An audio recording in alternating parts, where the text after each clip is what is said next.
느헤미야 13장 1절로 3절을 우리 같이 읽습니다. 시작. 그날 모세의 책을 낭독하여 백성에게 들렸는데 그 책에 기록하기를 암몬 사람과 모압 사람은 영원히 하나님의 총회에 들어오지 못하리니 이는 그들이 양식과 물로 이스라엘 자손을 영접하지 아니하고 도리어 발람에게 뇌물을 주어 저주하게 하였음이라. 그러나 우리 하나님이 그 저주를 돌이켜 복이 되게 하셨다 하였는지라. 백성이 이 율법을 듣고 곧 섞인 무리를 이스라엘 가운데에서 모두 분리하였느니라. 아멘. 하나님 아버지, 오늘 또 우리가 주 앞에 나와왔사오니 우리의 연약함을 놓고 기도할 때에 또 상한 마음을 가지고 기도할 때에 하나님의 위로와 응답 있게 도와주시며 우리에게 부르짖는 심령을 주시고 기도의 영과 간구의 영을 주어서 하나님의 뜻을 이루는 기도가 우리 안에 있도록 함께하여 주시옵소서. 특별히 하나님께 감사의 예물을 드리며 귀한 헌금을 드림으로 하나님께 믿음을 보인 우리 모든 성도들에게 복의 복을 더하시고 날마다 주의 일을 생각하는 그들 속에 하나님의 놀라운 복과 은혜가 임할 수 있도록 함께하여 주시옵소서. 예수님의 이름으로 기도합니다. 아멘. 주 앞에 감사한 여러분의 심령 속에 주의 복이 함께 하시기를 예수의 이름으로 축원합니다. 우리가 성경을 볼 때 구약 성경은 신약 성경의 어떤 그림자와 같고 우리가 신약은 영적인 것이라서 좀 잘 안 보일 때가 많은데 이 신약을 제대로 보려면 구약에서 일어난 사건들을 대입시켜 보면 많이 이렇게 보일 때가 많이 있습니다. 쉽게 말하면 신약이 마음을 말하는 것이라면 구약은 행동을 말하는 것이기 때문에 이게 구약을 보면 이해하기가 훨씬 수월한 게 많이 있습니다. 오늘 말씀은 이 느헤미야라는 사람이 이제 성벽을 완성하고 나서 신앙의 모습을 이렇게 다시 한번 정리하고 있는데 우리가 아는 것처럼 이스라엘 백성들이 외국에 이렇게 붙들려 갈 때는 딱 두 번 있었습니다. 하나는 바로 이제 애굽에 갔던 바로 이제 아브라함의 후손들이 들어갔던 애굽이 있었고 그 다음에 바벨론에게 붙잡혀 가서 70년 동안 종살이한 게 있었습니다. 이 두 번이 있었는데 처음에는 하나님의 의도 가운데 한 가정이 민족이 되기 위한 하나의 과정이었었고 두 번째 바벨론으로 끌려간 것은 신앙이 너무 타락함으로 어찌 보면 오늘날 우리가 표현하기를 매를 맞는다는 것처럼 하나님이 그렇게 이제 징계 차원에서 보내게 됩니다. 그런데 70년이 차서 이렇게 BC 538년도에 1차가 돌아오게 됩니다. 느부갓네살 왕 때 붙잡혀 갔다가 이제 고레스 왕 때 돌아오게 됩니다. 이미 나라는 바뀌었죠. 그 70년 동안 바벨론에서 이제 페르시아로 바뀌어 있는데 하나님께서 고레스를 감동시켜서 내 백성을 보내라 그래가지고 보내게 됩니다. 처음 돌아온 게 이제 538년도에 바로 우리가 말하고 있는 스룹바벨 왕 총독과 함께 돌아와서 그들이 한 일이 뭐냐면 너무나 예루살렘이 파괴되고 성전이 파괴됐으니까 신앙을 회복하자. 신앙을 우리 다시 한번 회복하자 그래가지고 성전을 건축하게 됩니다. 516년도에 이제 완공을 하고 그 뒤에 한 이제 70년 지나서 3차가 돌아오게 되는데 그때가 이제 느헤미야 같은 사람들이 페르시아 이제 안에서 왕궁에서 일하다가 왕이 네 얼굴이 왜 이렇게 수심이 가득하냐 했을 때 사실은 내가 너 섬기는 정말 예루살렘과 하나님의 도성이 지금 엉망이 되어서 마음이 아프다 그러니까 가서 세워라. 그래서 돌아와서 그때 뭐 하냐면 이미 성전은 세워져 있으니까 성벽을 세우게 됩니다. 그때 성벽을 세울 때 성경에 나와 있는 것처럼 각자 자기 집 앞을 이렇게 세우게 되죠. 그런데 이 성벽을 우리가 세운다는 걸 잘 생각해 보면 성벽을 세웠다는 얘기는 성 안과 밖이 구별되기 시작했다는 것이 아니겠습니까? 우리가 담을 친다는 얘기는 저쪽과 나를 구별한다는 것입니다. 선을 긋는다는 얘기는 너와 내가 이제 분리되기 시작했다는 것이죠. 우리가 이렇게 성경을 볼 때 바로 스룹바벨이 와서 이렇게 성전을 건축했다면 하나님과의 관계를 회복하기 시작했다면 사실 성벽은 어찌 보면 하나님의 성과는 별 상관이 없습니다. 성전과는 상관이 없지만 그러나 하나님의 도성, 하나님의 보호하심, 이 경계가 분명해진 겁니다. 그래서 이 느헤미야가 이 성벽을 다 지어놓고 백성들에게 이 다시 한번 성경을 읽히는데, 이 오늘 말씀에는 모세의 책을 낭독하여 백성에게 들렸더라 기록되어 있습니다. 모세가 기록한 게 모세오경이 있는데 그 모세오경을 다 읽었다는 것이죠. 근데 특별히 오늘 말씀은 그 부분에서도 분명히 구별을 하고 있습니다. 하나님의 총회에 들어오는 사람들을 쭉 설명해 나가는데, 희한하게도 모압과 암몬은 총회에 들어오지 못한다.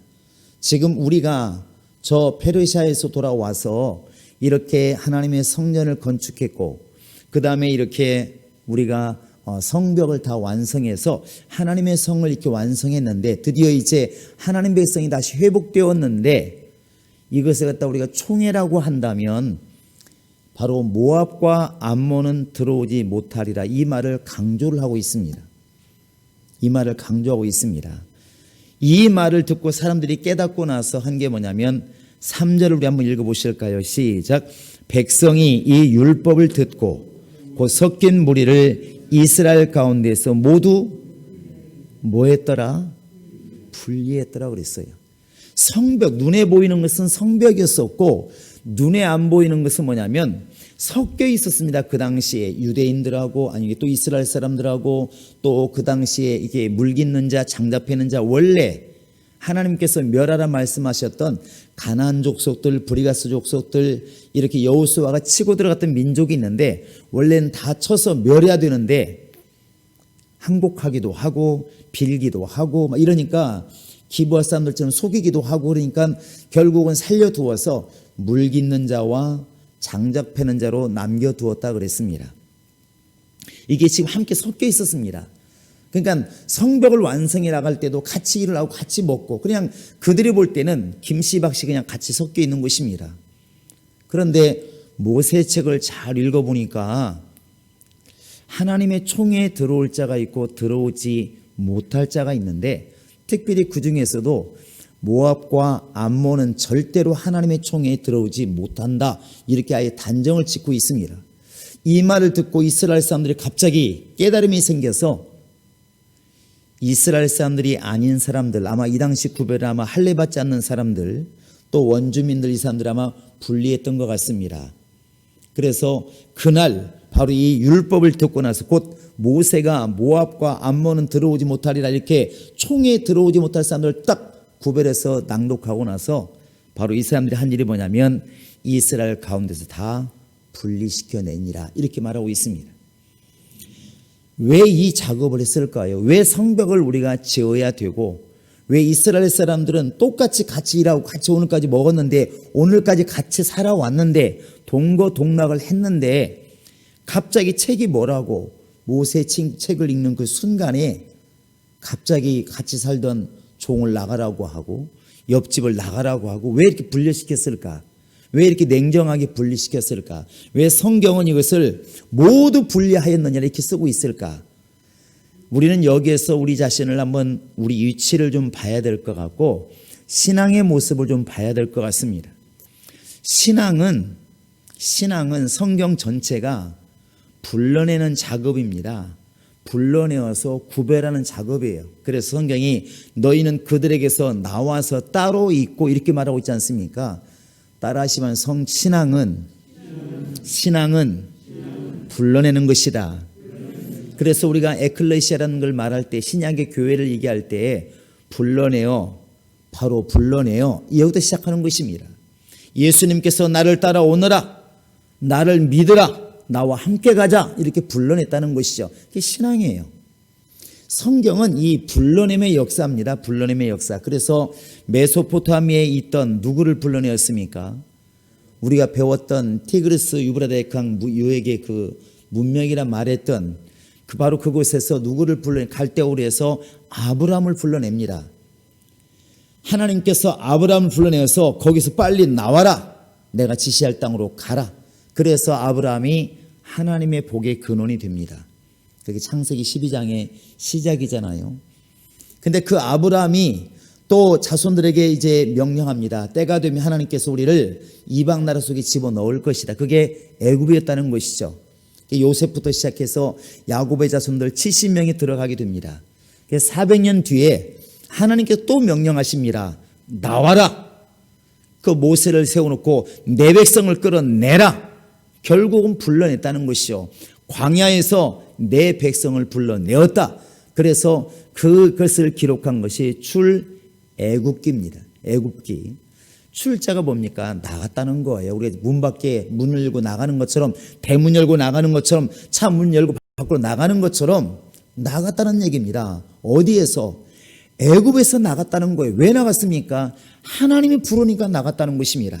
그래서 내 백성이 광야에서 나를 섬기리라. 내 백성이 광야에서 나를 섬기리라. 이게 하나님이 말씀하신 겁니다. 그러니까 이스라엘 백성들이 애굽에 있다가 나간 것이죠. 그 나간 무리를 갖다가 바로 총회라고 말하고 있는 것입니다. 그래서 민수기 16장에서도 고라가 얘기할 때 네가 뭔데 우리 총회 위에 머리로 올라가려고 하느냐, 이때 말하는 거 보면 총회라는 말을 쓰고 있습니다. 총회. 그 총회가 뭐냐면 하나님께서 애굽에서 불러낸 무리를 갖다가 총회라고 말을 할 수가 있다는 것이죠. 그래서 구약에서는 이스라엘이라고 하는 이 한 단체를 갖다가 총회라고 말을 합니다. 총회라고. 그런데 그 총회는 사실 눈으로 볼 때도 보였겠지만 하나님께서 창세기 17장에서 분명히 말합니다. 할례 받은 사람들, 만약에 할례를 안 받으면 내 백성에서 끊어지리라. 그래서 이스라엘 백성은 무조건 아이를 낳으면 8일 만에 뭘 행했냐면 할례를 행했어요. 누구까지? 예수님도 율법을 따라야 되기 때문에 8일 만에 할례를 행하고 결례를 행하고 되지 않습니까? 결국은 이스라엘 백성들이 내가 지금 이스라엘 자손이라고 하는 것, 아브라함의 약속 안에 있다는 것을 어떻게 증명하느냐? 할례로 증명하는 것입니다. 할례로. 그리고 그들은 이제 구약에서는 혈통으로 또한 이렇게 보였다는 것입니다. 어찌되었든 이 애굽이라는 곳에서 하나님께서 이들을 불러내어서 광야로 인도하셨습니다. 광야에 나와서 하나님 말씀을 듣고 그 홍해바다 건너기 전까지는 바로라는 사람의 말을 듣고 바로의 나라, 애굽의 나라를 법을 따랐지만 이제 이 광야에 나와서는 시내산에서부터 진짜 우리의 왕이신 하나님 아버지의 명령을 듣고 그 법을 따르고 그와 함께하는 삶을 시작하기 시작한 겁니다. 이때를 갖다 이 무리를 갖다가 뭐라 말하냐면 이스라엘 총회다, 이렇게 이야기를 하는 겁니다. 그런데 이스라엘 총회도 자꾸만 이방인들이 섞여 들어온다는 것입니다. 그래서 하나님께서는 경계를 둔 것이죠. 이방인하고는 뭐 해라? 결혼도 하지 말고 사돈도 맺지 말고 이방인하고는 거리를 두어라. 이렇게 분명하게 명령을 하십니다. 왜? 애당초의 방향이 다르다는 것입니다. 그런데 여기서 우리가 보면은 왜 모압과 암몬이 무슨 왼수가 졌다고 이렇게 총회에 들어오지 못하리라 이렇게 말씀을 했을까? 아예 성경에 못을 박았을까? 원래 모압과 암몬은 이렇게 이스라엘 백성이 출애굽할 때도 지금 가보면 사해바다가 있고 위에 이렇게 요단강이 있는데 요단강 오른쪽, 지금으로 말하면 요르단에 지금 모압이 있습니다. 이게 모압 평지라는 말이 많이 나옵니다. 이게 신명기를 말했던 곳이 바로 이게 모압 평지인데 굉장히 널널하게 산이 안 보일 정도로 평야지대입니다. 물론 우리처럼 이렇게 뭐 푸르른 동산은 아니지만 사막이긴 하지만 평지가 있습니다. 그게 모압 평지예요. 그런데 그 모압 나라와 이 암몬 나라가 사실은 같은 혈통입니다. 같은 혈통이에요. 여러분 우리 한번 창세기 19장을 보시기 바랍니다. 창세기 19장을 한번 펴보시기 바랍니다. 31절 한번 보십니다. 창세기 19장 31절 시작.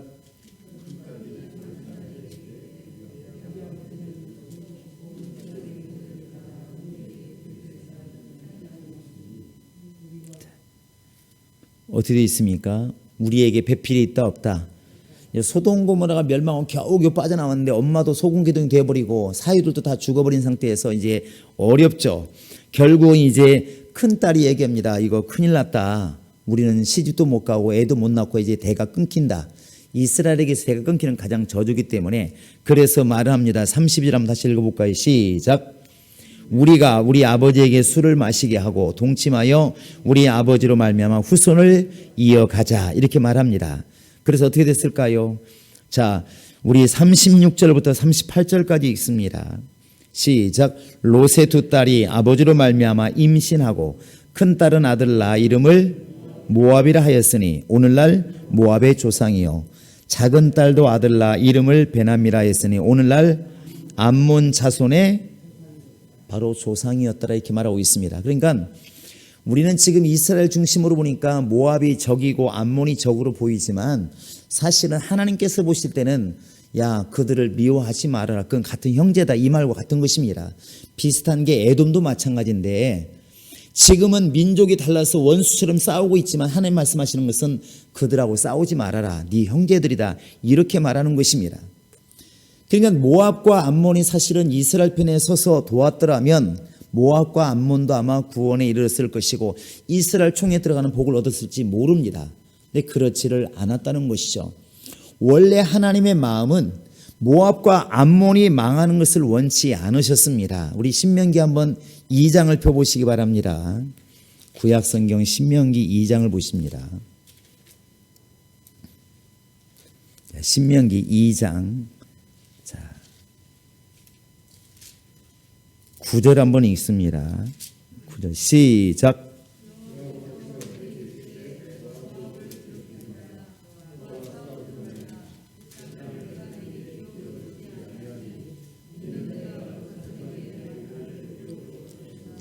하나님이 이르시기를 모압을 괴롭히지 말라. 그와 싸우지도 말라.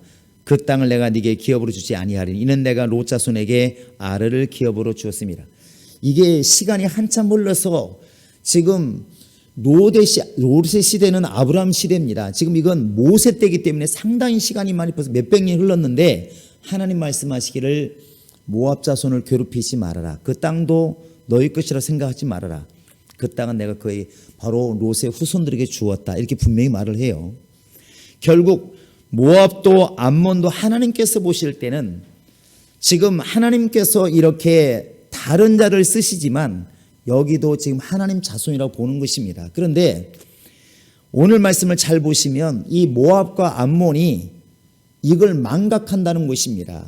하나님이 기회를 주었어도 또 그런 권리를 가지고 있어도 이것을 이용하지 못하고 오히려 하나님의 사람들을 대적하는 일이 벌어지는 것입니다. 오늘 말씀의 2절을 한번 다시 보시기 바랍니다. 2절 느헤미야 13장 2절입니다. 시작. 이는 그들이 양식과 물로 이스라엘 자손을 영접하지 아니하고 도리어 발람에게 뇌물을 주어 저주하게 하였습니다. 그러나 우리 하나님이 그 저주를 돌이켜 복이 되게 하셨다 하였는지라.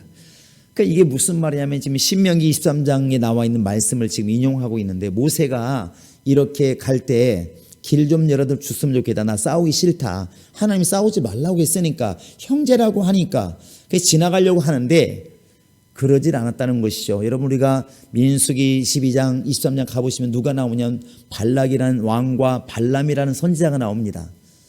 그 발락이라는 사람이 모압 왕입니다. 모압 왕. 그러면 그래 우리는 같은 정말 하나님의 사람들이니까 길을 열어주마. 편안히 가라. 해코지 하지 말고 나도 너를 해치지 않겠다. 이랬으면 참 좋았을 텐데 발람이라는 선지자를 불러다가 저 백성을 저주해라. 망하도록 저주해라. 이렇게 시켰다는 것입니다. 그리고 발람은 또 거기에 속아가지고 돈의 눈이 어두워서 결론은 이스라엘 백성들을 갖다 타락하게 만들고 시딤에서 정말 청년들이 그 현지의 여자들을 정말 보고 눈이 돌아가서 타락하게 되고 제사한 음식을 먹게 만들고 타락해가지고 하루에 몇만 명이 죽는 일이 벌어집니다. 그러니까 결국 하나님의 백성을 도와야 될 모압 사람들이 하나님 백성을 도와야 될 암몬 사람들이 하나님 백성을 오히려 옮어 놓아서 타락하게 만들고 죽게 만들었다는 것입니다. 그래서 오늘 말씀 뭐라고 쓰냐면 분명히 발람이 그렇게 어그러진 길을 걷게 했지만 하나님이 어떻게 하셨다고요? 화가 변해서 저주가 변해서 복이 되게 하셨느니라. 하나님께서 이스라엘을 보호하시고 하나님이 이스라엘 중심을 보고 계시기 때문에 이스라엘에게 거친 돌을 놓는 그들을 갖다가 하나님께서는 징계하시고 이스라엘을 끄집어냈다는 것입니다. 결국 이것을 보면은 하나님의 관심은 이스라엘 총에 있다는 걸 알 수가 있어요. 비록 블레셋이 강하고 모압이 강하고 그 당시에는 주변국이 강할지 모르겠지만 하나님의 관심은 어디에 있냐면 하나님이 불러낸 그 모임, 그 무리에게 관심이 있다는 것입니다. 그래서 하나님은 아브라함이 애굽에 내려갔을 때 하마터면 이 부인을 뺏길 뻔하지 않습니까? 그 힘이 없으니까 뺏어가는 것이죠.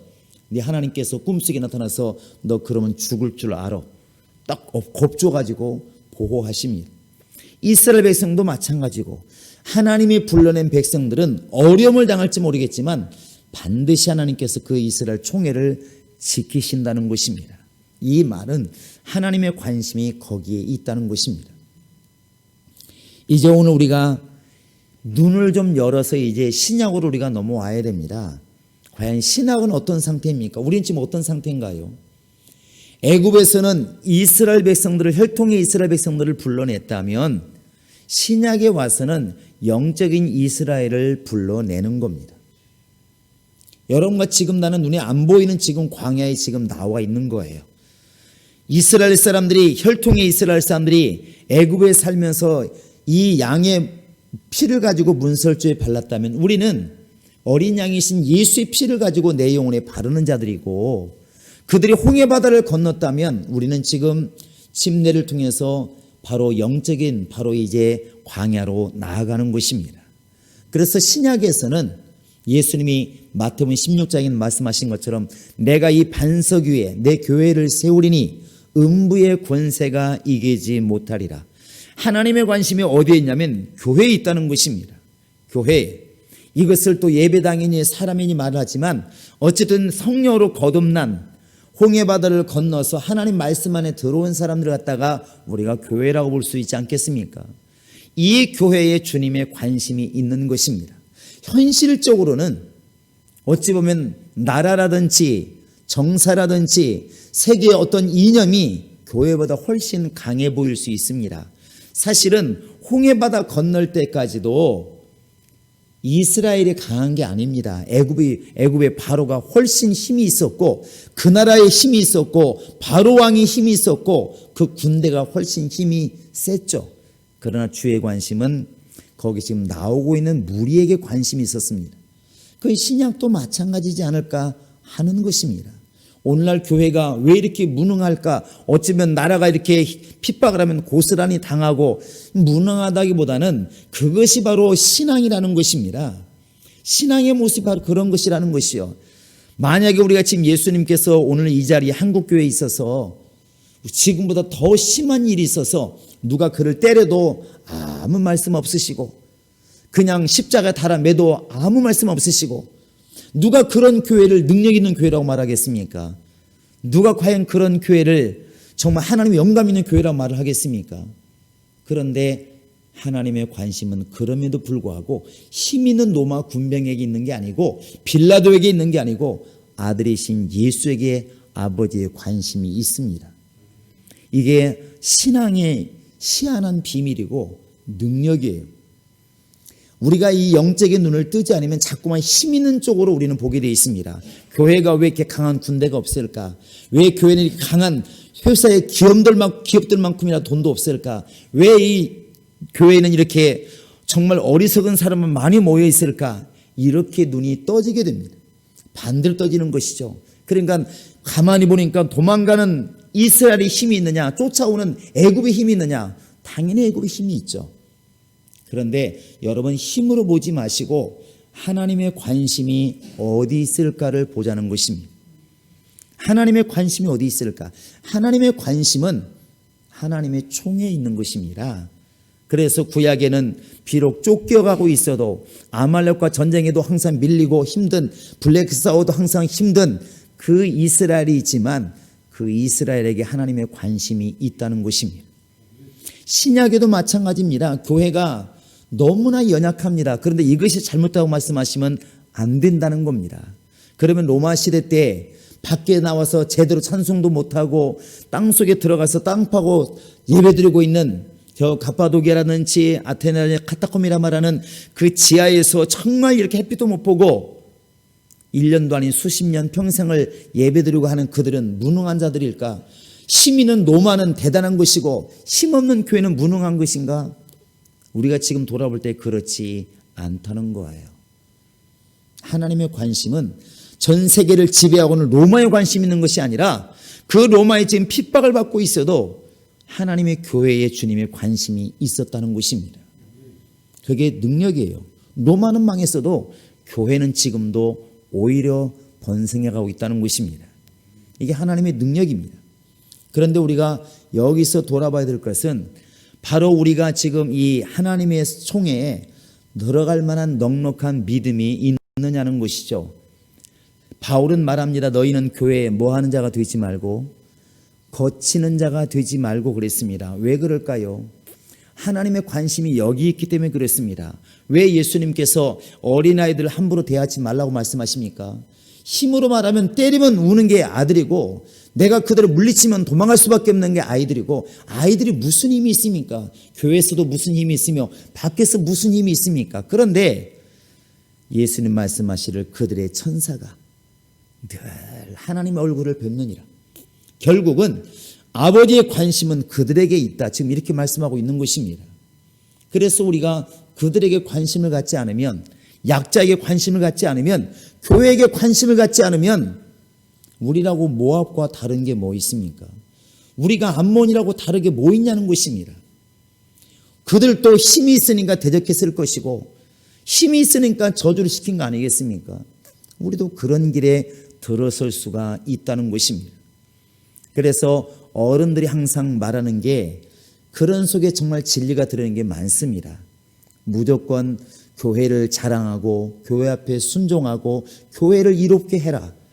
그것이 때로는 생각적으로 이해가 안 되고 답답하지만 하나님의 관심이 여기 있다는 것을 우리가 알면 금방 이해가 된다는 것이죠. 금방 이해가 되는 것입니다. 여러분, 자꾸 우리가 옛날 얘기를 많이 하지만 그 왕세자라고 그러나요? 어린애를 세자라고 말하잖아요. 세자. 그 머리가 하얀 정승들이나 이 사람들이 왜 그 조그마한 6살 먹은 말도 제대로 못하고 아장아장 걷는 사람에게 막 굽신굽신하면서 왜 그럽니까? 지금 시퍼렇게 눈을 뜨고 있는 말 한마디 하면 나도 목이 날아갈 수 있는 그 왕의 관심이 어디에 있냐면 아들에게 있는 거예요. 그 아들에게 잘하는 사람이 성공하기가 좋은 겁니다. 그런데 단순히 아버지가 안 보이니까 아들을 때린다든지 그 세자를 갖다 윽박지른다든지 만약에 무시했다고 하면 생각해 보시기 바랍니다. 그러면 과연 그 무시당한 아들이 문제가 아니고 결국은 그것을 고스란히 내가 받게 되는 것이죠. 하나님께서 모압이 발락이란 왕이 이스라엘을 무시하고 망하게 하려고 하지만 하나님이 저주를 갖다가 복되게 하셨느니라. 왜? 하나님의 관심은 여기 있는 겁니다.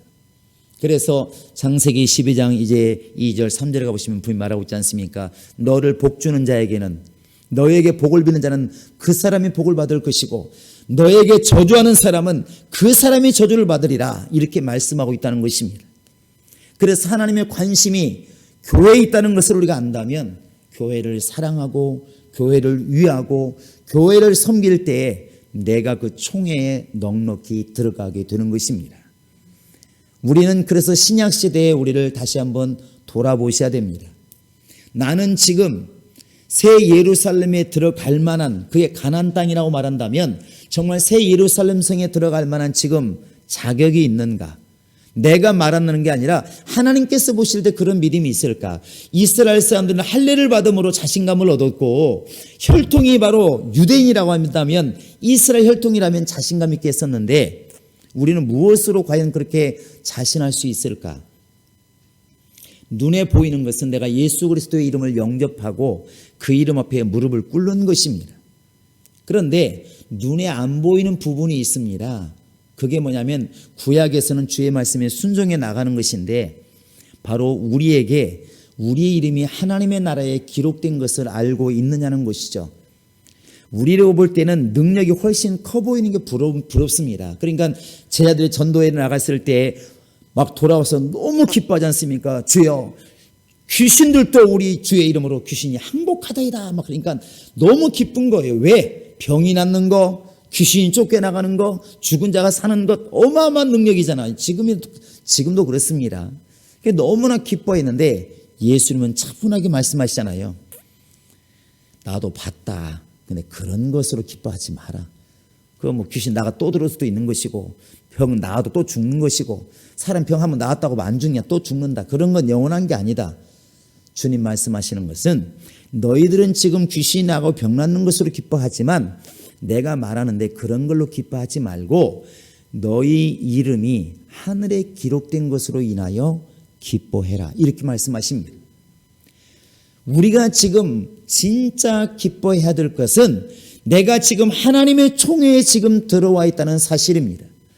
이스라엘 사람들이 육신의 이스라엘이 바로 혈통 속에 할례 속에 들어와 있는 것으로 자부심을 얻다면 우리는 지금 새 예루살렘 성에 들어갈 수 있는 자격을 얻고 내가 지금 교회 안에 들어와 있다는 것으로 감사하자는 것입니다. 어떤 교회가 아니라 예수라고 하는 교회 안에 들어와 있음을 우리가 감사하자는 것입니다. 이것이 우리에게 진짜 소망이고 진짜 능력이라는 것입니다. 이스라엘 백성들이 그렇게 돌아와 가지고 성벽을 다 칩니다. 자기 눈앞에 보이는 자기 집 앞에 있는 그 성벽을 깨끗하게 거룩하게 칩니다. 아마도 불만 있는 사람도 있었을 겁니다. 왜? 평지는 쌓기가 좋은데 만약 이런 가파른 곳 예루살렘 그 도시는 이런 평야지대가 아닙니다. 구릉이에요. 구릉 이렇게 울퉁불퉁한. 그러니까 만약에 좀 평지를 쌓는 사람은 좀 마음이 편안했겠지만 이런 깔막지에 이 성을 쌓는 사람은 얼마나 힘들었겠습니까? 깔막지라는 게 알았는지 모르겠지만 어떤 가파른데 이렇게. 그러면 이런 생각 있잖아요. 비교를 하다 보면 김집사는 저렇게 편한데 싸라고 그러고 나를 맨날 미워하는 나는 이렇게 이상한 것만 싸라고 그러고 한번 지고 올라가 돌아나 갖고 올라가 얼마나 힘든데. 근데 분명 그들은 자기 앞에 성문을 단단히 달고 성문 앞에 있는 사람은 성문을 달고 성벽을 쌓을 건 성벽을 쌓고 다 했다는 것입니다. 그게 뭐냐면 결국 내가 그것 때문에 보호가 되었다는 것입니다. 노아가 살게 된 것은 하나님이 만들어준 방주가 아닙니다. 누가 만들었습니까? 내가 만든 방주 때문에 내가 살게 된 거예요. 주목 좀 해보실까요? 내가 가진 믿음 때문에 내가 산다. 시작. 여러분 이 비밀을 깨달으시기 바랍니다. 노아는 하나님 명령을 따라 순종해서 방주를 만들었더니 그 방주 때문에 내가 살았습니다. 그게 능력이에요. 그럼 우리는 안 그러겠습니까? 하나님께서 말씀하십니다. 나아가서 복음을 전하고 영혼을 구령하고 예수 이름을 높이고 찬양하고 예배해라. 내가 무슨 상관이 있으니까 그걸 안 해버리면 마지막 날에 없는 그 믿음이 나를 살리지 못하는 것이고 그 말씀도 내가 주의 이름 부르면서 영접하고 하나님께 나와 믿음을 보이면 그 믿음이 마지막 날에 나를 살리게 된다는 것입니다. 그래서 이 신약의 이스라엘은 보이지가 않는 게 참 문제라는 것입니다. 구약은 눈에 보였으니까 할례 받았어? 물으면 금방 알고 너 지금 네 혈통이 어느 지파야 하면 딱 나오는데 신약에는 보이질 않잖아요.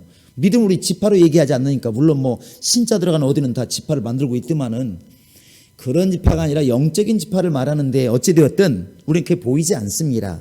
그런데 예수님 말씀하신 것처럼 정말로 우리의 기쁨이 눈에 보이는 것이 아니라 저 하늘에 내 이름이 기록된 것으로 우리가 기뻐하고 있는가, 그 총회에 지금 내가 소속되어 있는가, 이것을 우리가 돌아보는 것이 진짜 믿음이 아닌가 생각을 합니다.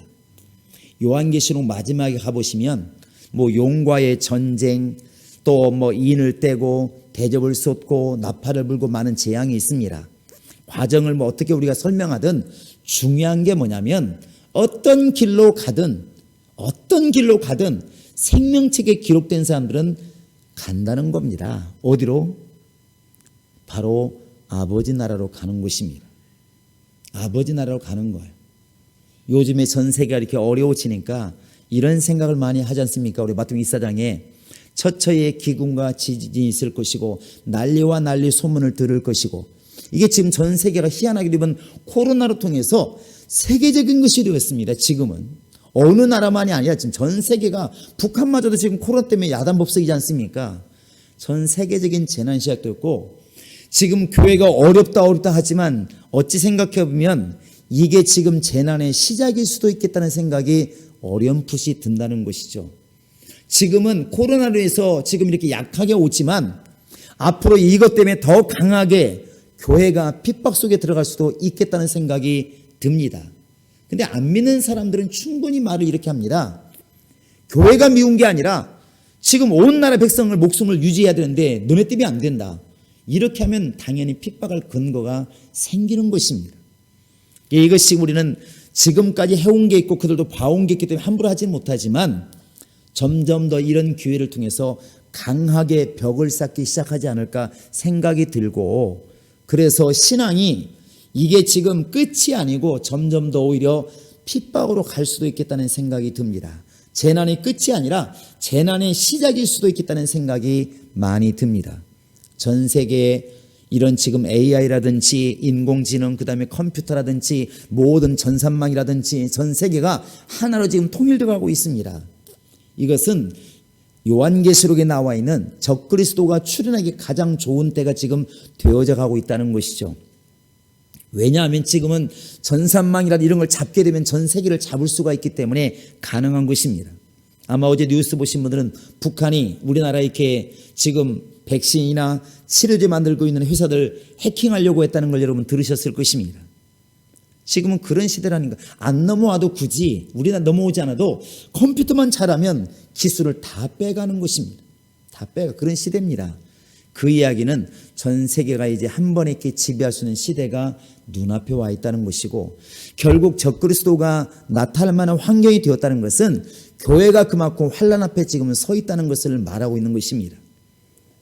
이때 우리가 해야 될 것은 두려움이 아니고 내가 지금 이스라엘에게 지금 속해 있느냐는 것입니다. 모압과 암몬은 총에 들어오지 못하리라. 왜? 같은 혈통인데 왜 못 들어옵니까? 하나님의 관심을 가지고 있는 이스라엘 총회를 대적하고 반대하고 저주했다는 것입니다. 하나님이 가장 싫어하는 게 뭘까요? 분명히 예수님께서는 내가 이 반석 위에 내 교회를 세운다 그랬는데, 세상 사람들은 사람밖에 안 보니까 교회를 핍박하고 미워하고 교회를 망하라 하는 것입니다. 그럼 우리가 그들의 저주들을 망할까요? 하나님은 분명히 저주를 바꾸어서 복으로 바꾸실 겁니다. 그런데 우리가 이 사실을 깨닫지 못하면 우리 길을 제대로 걷지를 못하게 되는 것입니다. 여러분, 구약시대 사람들이 바로 할례와 그런 자신들의 어떤 혈통을 강하게 강조했다면, 오늘 우리가 강조해야 될 것은 내가 그의 이름 안에 있다는 것을 분명히 알아야 되고, 내가 교회 안에 있다는 것을 분명히 알아야 되고, 예수의 몸이라는 사실을 분명히 알아야 된다는 사실입니다. 그 이름이 하늘에 기록될 때 우리는 드디어 구원받은 자, 하나님께 속한 이스라엘이 될 수가 있다는 것입니다. 여러분, 요한계시록 20장 21장 끝에 보시면 이 생명책이란 말을 자꾸 쓰고 있습니다. 다시 한번 우리 보실까요? 자, 요한계시록 같이 20장을 보십니다. 자, 요한계시록 20장 한번 15절을 보시기 바랍니다. 14절 15절 읽습니다. 자, 시작. 사망과 음부도 불못에 던져지니 이것은 둘째 사망 곧 불못이라. 누구든지 생명책에 기록되지 못한 자는 불못에 던져지리라. 불못에 던진다는 것은 이제 쓸모없는 그냥 껍질이라는 것이죠. 저주라는 것입니다. 누구만 보호받느냐? 하나님께 들어온 예수의 몸된 교회만 구원받게 되는 것입니다. 그게 영적인 이스라엘 총회예요. 21장에도 똑같은 말을 하고 있습니다. 자, 21장 자 끝절을 한번 보겠습니다. 끝절입니다. 자, 시작. 무엇이든지 속된 것이나 가증한 일 또는 거짓말하는 자는 결코 그리로 들어가지 못하되 오직 어린 양의 생명책에 기록된 자들만 들어가리라. 핍박한 사람들, 저주한 사람들, 협조하지 않은 사람들, 반대한 사람들, 핍박한 사람들, 그들이 들어간다는 말이 없습니다. 하나님의 관심을 끌고 있는 하나님의 사람들, 곧 세상에서 불러내어서 하나님의 성 안에 들어온 사람들, 하나님의 총회에 들어온 사람들, 성을 쌓아서 바로 불신앙과 신앙을 구별할 줄 아는 사람들, 자기를 지킬 줄 아는 사람들, 그들만이 바로 하나님의 나라에 들어가는 겁니다. 여러분, 아브라함을 하나님께서 갈대아우르에서 불러내었다고 우리가 그 얘기만 언제까지 할 것입니까? 이스라엘 백성들을 저 애굽에서 불러내었다고 언제까지 우리가 그 이야기만 하겠습니까? 이제 우리는 우리 차례입니다. 그들이 이미 지나간 것이고, 우리는 세상에서 불러내어서 따로 있으라고 말씀하시는 하나님의 음성을 듣는 자들이고, 바로 영적인 바로 이스라엘 총회 가운데 우리가 있는 자들입니다. 이것을 지키는 게 믿음인 것이고, 깨닫는 게 영감인 것이고, 이것을 주님 오신 날까지 잘 지켜서 여호수아와 갈렙처럼 중간에 실패하지 않고 끝까지 들어가는 사람, 생명책에서 지워지지 않는 사람, 그 신앙이 우리가 원하는 신앙인 것이고 주님이 원하시는 신앙입니다. 우리 성도들은 지금이 최악이 아니고 더 어려워질 수 있습니다. 그러나 하나님의 관심은 핍박하는 사람에게 있는 것이 아니라, 핍박을 당할지라도, 때리면 맞을지라도, 죽이면 죽임을 당할지라도 주님께서는 관심이 교회에 있다는 걸 아시길 바라고, 내가 예수의 몸된 교회가 된 것을 감사하시고 이것을 잊지 않게 하소서. 설사 앞으로 더 힘든 시대가 온다 할지라도 내가 믿음을 지키게 도와주시고, 나의 이름이 하나님의 생명책에 기록된 것을 늘 감사히 여기고 그 믿음을 지켜나가는 우리가 되게 하소서. 기도할 수 있기를 주의 이름으로 축원합니다.